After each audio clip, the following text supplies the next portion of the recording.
माझ्याकडे 5 लाख रुपये आहेत. मी त्याची लमसम इन्व्हेस्टमेंट करायला हवी की हळूहळू त्या अमाऊंटची SIP करायला हवी? आपण आता एक्सेलमधनंच हे ट्राय करूया बघायला की बघ 5 लाख रुपये तू एकदम इन्व्हेस्ट करतोय. 12% जरी तुला रिटर्न्स येत आहेत तर 5 वर्षांनी त्याचे होतील 8,81,000.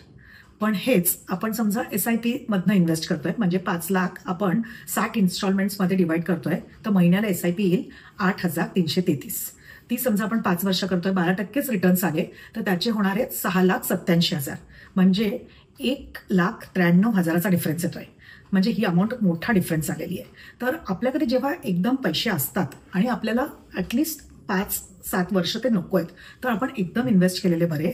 अगदीच जर का भीती वाटत असेल की आपले 5 लाखाचे 450 किंवा 480 पण होऊ शकतात तर अशा वेळेस मग STP घेतला रूट जिथे 3 ते 6 महिन्यात तुम्ही डिप्लॉय करतात पैसे इक्विटी मार्केट्समध्ये तर असाही रूट घेतला तरी चालेल.